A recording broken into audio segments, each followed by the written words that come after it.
It's Tuesday, December 31st, 2019, and I'm Dave Sobel. 3 things to know today.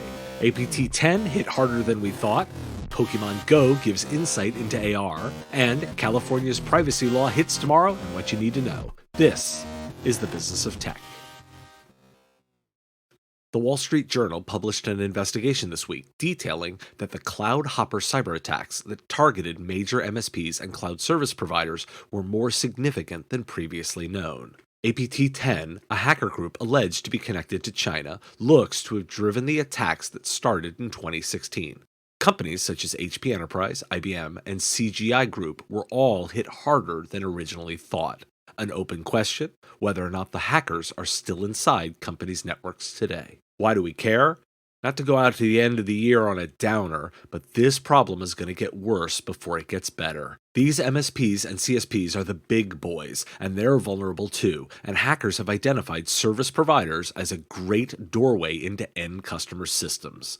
Security has been a theme all year. Yesterday was full of case studies, and going into 2020, service providers need to be focused on continuing to be vigilant. Remember the hype around Pokemon Go? CBC News in Canada has finally received requests under the Access to Information and Privacy Directorate that detail how the Canadian military responded to the augmented reality game. It's an interesting read about the consequences of a change in technology, with stories of kids climbing tanks, vans on the edge of military property, and even trying to leverage it for additional visitors to a military museum.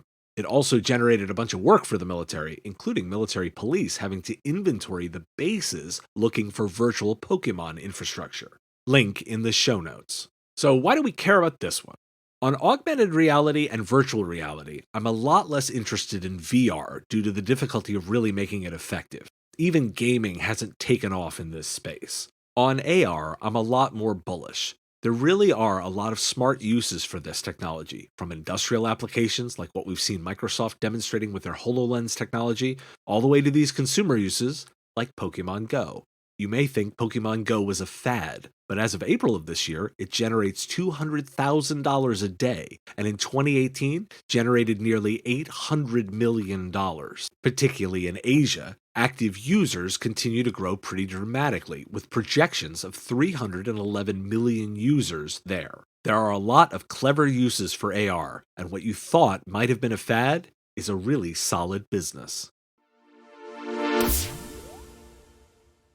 Tomorrow, January 1st, 2020, will not only be a new decade, but will be the implementation of the California Consumer Privacy Act. Here's a quick primer on what's in the law. Californians have the right to know what personal information is being collected about them. Practically, a business must tell you that it collects personal information about you before or as that information is collected. Californians have the right to know whether their personal information is sold or disclosed and to whom. A business must tell you the types, but not the names, of third parties it shares your information with, but you do have to ask. You can also ask to have it deleted. Californians have the right to say no to the sale of personal information. Businesses must give you a way to opt out of having your information sold. Californians have the right to access their personal information. This means businesses must offer you a way to request a copy of the personal information they have collected, and they must provide it free of charge within 45 days of asking. Finally, Californians have the right to equal service and price, even if they exercise these privacy rights. This means you can't be charged extra or refuse service if you use these rights.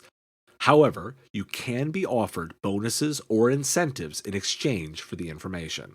It should be pretty obvious why we care. This is a big deal in terms of implementing privacy in the United States, as with the size of the California economy and the number of tech firms based or with significant operations there, this is a big deal. We don't know how enforcement will work yet. As challenges to privacy are offered and move through the courts, we will learn more about how this will shake out. The law is likely to produce other ones, both at the state level and then potentially at the federal level. A federal law would be a positive, making implementation easier for companies, as opposed to potentially 50 different laws. This framework is also similar to GDPR in Europe, and so it's possible to be consistent between both regions. Happy New Year! Here's a first step to privacy and distinctly consulting opportunities to be found.